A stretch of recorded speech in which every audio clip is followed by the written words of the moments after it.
I want to read you just a few things from the Ching, and this is all about meaning. Dissolving the mind is a matter of not doing.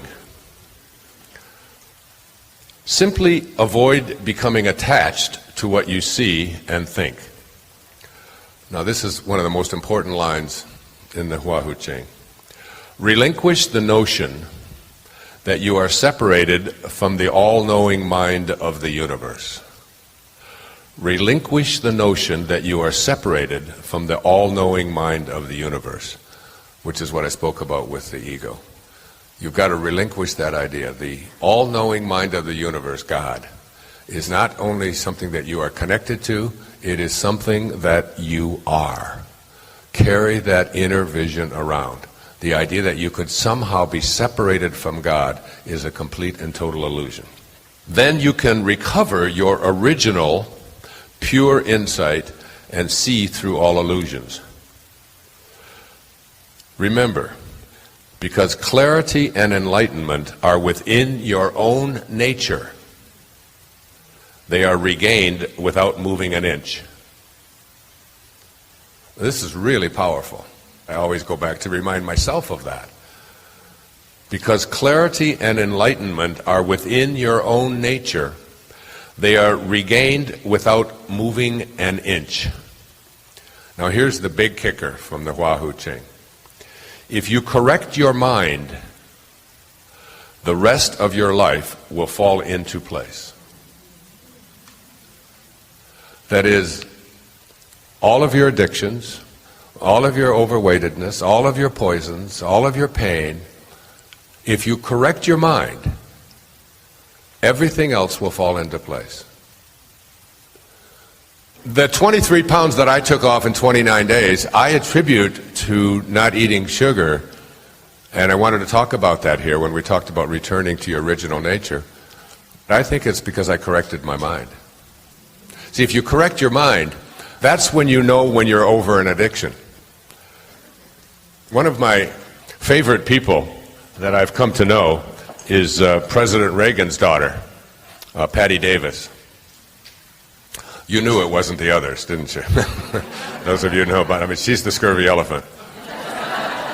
And she was a cocaine addict, severe. And she wrote an essay in Newsweek magazine about how she quit cocaine. And she said she tried everything. She tried not disappointing herself. She tried not disappointing her father, who was the president of the United States. She tried not disappointing her mother, but her mother was always disappointed in her, she said. And then she said, I finally got to a place in my life, and that was the conclusion of it. And I took this out and I sent it to my daughter, who has struggled with drugs, and she read it to everybody in the unit that she was staying in at the time. She said, I finally decided that I no longer wanted to disappoint God. Now remember, I'm not talking about God in a religious context here, in the sense of this is a specific religion that has been handed to you. She might just as well have said, I no longer wanted to disappoint the highest place that I am, my highest self. I didn't want to stay misaligned any longer. And by realigning herself with her God nature and realizing that you can never be separate from God, from your source, from your divinity, and relinquishing that idea of your separation from it, by doing that, you correct your mind. And as you correct your mind, that's like when we were talking about the sugar thing, if you correct your mind about that, this is going to be really easy. And as you do that, it's not like I'm tempted, but I'm not going to. It's like the temptation is gone because you're home. You're back home. You're in the place of well-being. Make me an instrument, if you want to pray, of thy well-being. And of thy well-being. That from which I originated. Okay. So, more important than that, if you correct your mind, the rest of your life will fall into place. This is true because the mind is the governing aspect of a human life. If the river flows clearly and cleanly through the proper channel, all will be well along its banks. The integral way the way of meaning, depends on decreasing, not increasing. To correct your mind, rely on not doing. Stop thinking and clinging to complications.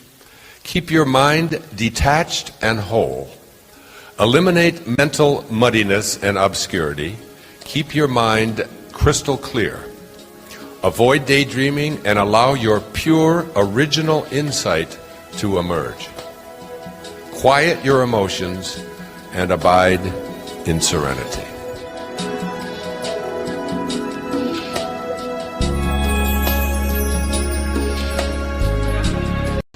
And as we move up from 10,000 cycles per second on your emotional health, we move through the various symptoms of neurosis: worry, fear, anxiety, stress, tension, self-rejection, until we get to a point at point B where we are experiencing an absence of symptoms.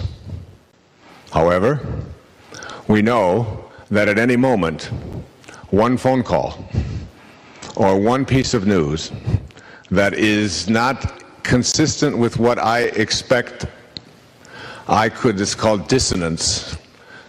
This cognitive or emotional or affective dissonance could literally create in me a state of immobility. So the right phone call or the right action, or somebody having an accident, or somebody not doing what I think they should, or somebody even saying something to me that I dislike, or whatever it might be, and I could instantly go back into 18, 16, 14, and perhaps even 12 and 11 and 10,000 cycles per second. It's been discussed that chronic depression is something that affects as much, I've heard estimates as high as 20% of the population. That people are consuming things like Prozac and antidepressives at an alarming rate. And it's intriguing because there's no such thing as depression. I defy anyone to go out with a container and bring back any depression. The world is just the way it is, and there's no depression in it. There are only people thinking depressing thoughts, and then those depressing thoughts affecting our chemistry, our physical makeup, to a point where we become immobilized. There's no stress in our world. The world is the way it is. There are only people thinking stressful thoughts, and those stressful thoughts become our reality, our detachment from our source, our separation from our source. We start moving away from our source rather than toward it. And as we move in the opposite direction of our source, we find ourselves breaking down, being emotionally immobilized, upset, fearful, anxious, and so on. Now, as I move to my right, on this scale of emotional health, we reach a point called point C. And at point C, at 100,000 cycles per second, we understand the meaning behind Terry Cole Whitaker's title of her book. What you think of me is none of my business. That is, I am living here at a state not in which I am unaffected by, emotionally, the things that occur in my life and in the life of those I love and I'm around, but that I cannot become immobilized by them. I will not allow myself to lose my sense of balance, my sense of connection to God, because of what someone out there might do, even if that someone is very, very close to me, the closest person in my life. I am independent of the good opinion of all of those around me.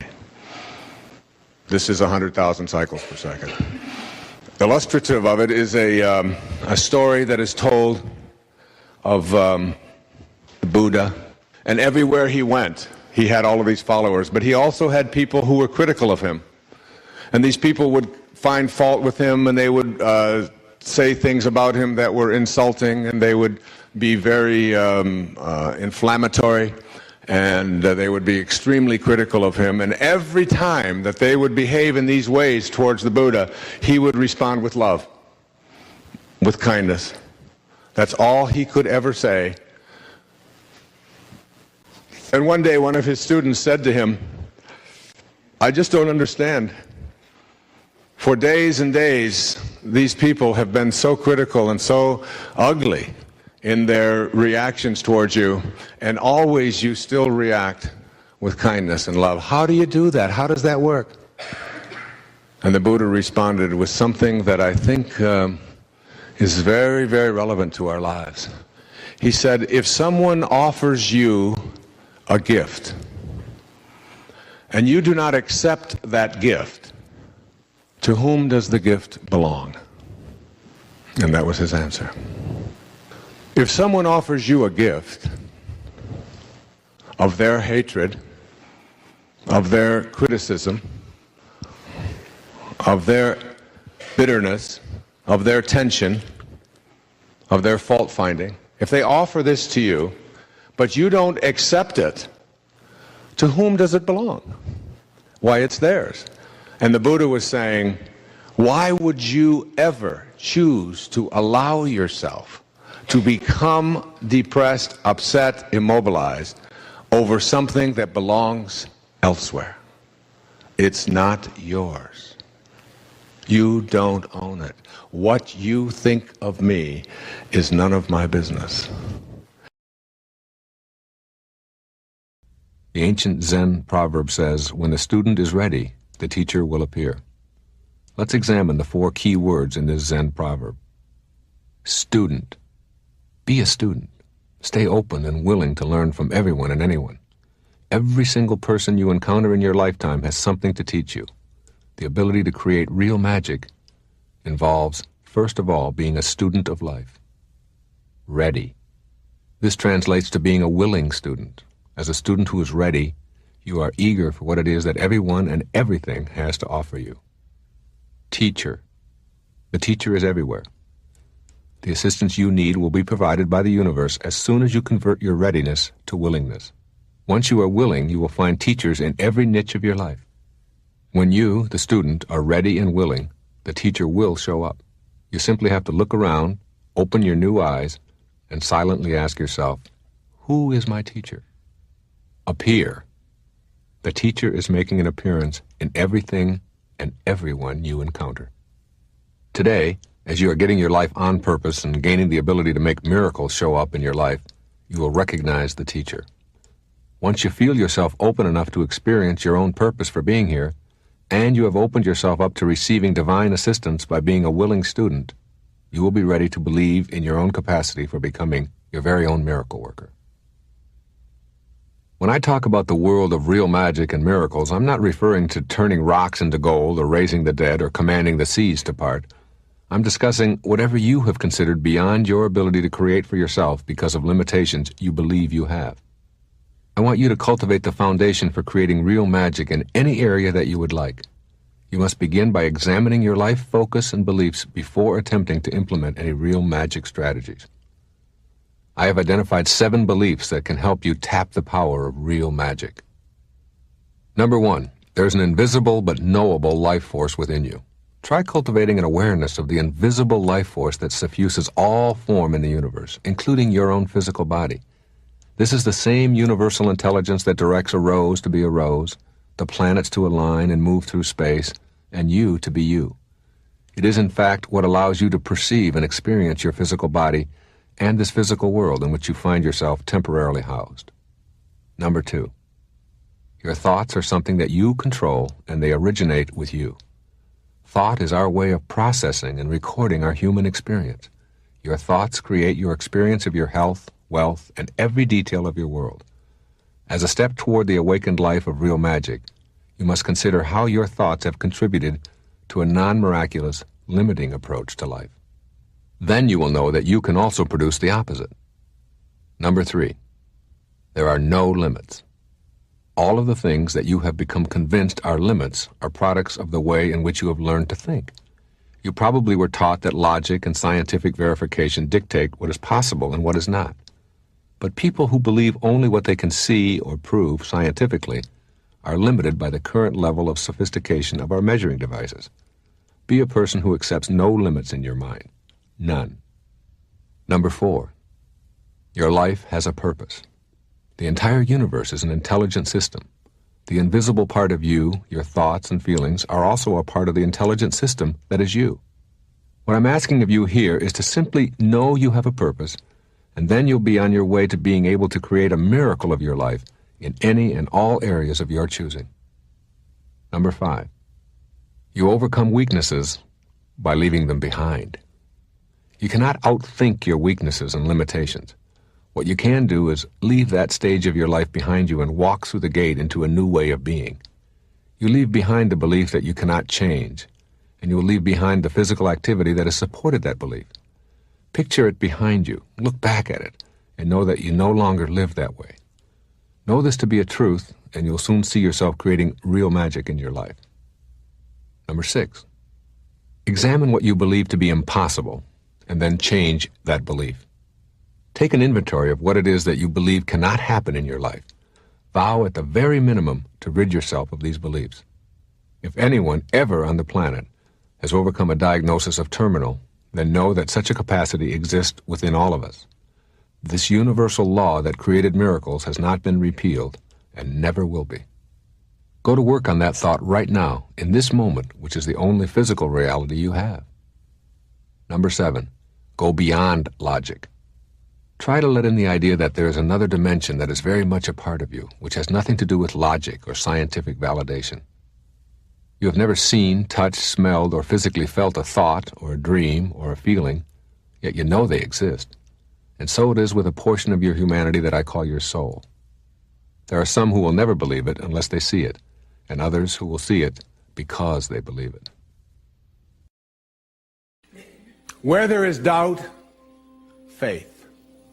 How can I bring faith to the presence of doubt? Rabindranath Tagore, the great Indian poet, once said that faith is the sound that the songbird makes before the dawn. Before the dawn. The songbird has got incredible faith. He knows the dawn is coming. And the ability of each and every one of us to just go within and find something inside of us.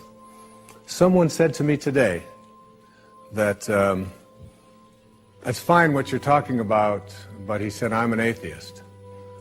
And I said to him, I said, try not to think of it in terms of whether or not you belong to a perfect system, or whether God exists or doesn't exist the way you have been raised to believe. Try thinking of it as a presence. When you go to sleep tonight, look at your fingernails. And know that in the morning they're going to be just a little bit longer than they were when you went to sleep. That there's a force in the universe that is everywhere. And this force doesn't grow your fingernails and stop yours from growing. This force doesn't allow your hair to grow. Well, that's not a good example. This force doesn't beat your heart and not mine.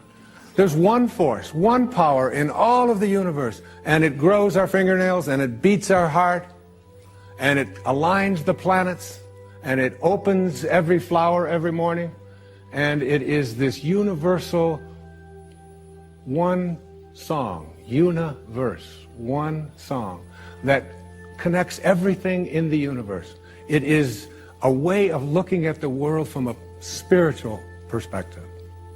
Where there is despair, said Francesco, let me send hope. Michelangelo once responded, he said, the greater danger is not that our hopes are too high and we fail to reach them. It's that they are too low and we do. I do talk radio across the country all the time.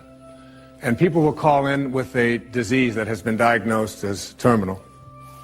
And I will always tell that person that whatever energy that allowed any miracle to ever take place, that law is still on the books. It hasn't been repealed. Go to that place. Go to that place within you, that quiet place where you have an awareness that you can commune and reconnect to your source. And go there and be at peace.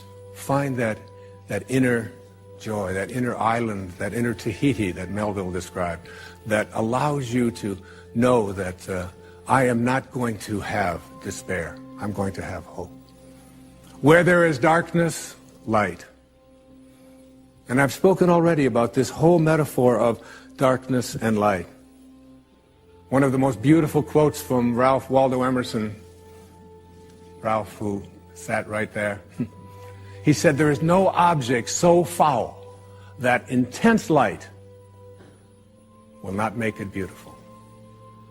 And so often our thoughts are of darkness. So often at night, sometimes people they'll lie in their bed and they won't have any light in the room, and their minds will go into all of the fears and all of their worries and all of the stress. And I tell people, turn the light on. Bring light, literally bring light to that presence. Because in the daytime, when the sun is out, when you're out in the light, things just don't seem the same as they do in the darkness, do they? And it's that light, the bringing light to the presence of darkness. Light is a higher and a faster energy. Bring that energy to the presence of that lower and slower energy called darkness. And it is nullified. It can't survive, nor can hate, nor can anger. Perfect love, it says in the scriptures, perfect love casteth out all fear. Fear cannot exist in the presence of love. And sadness cannot exist in the presence of joy.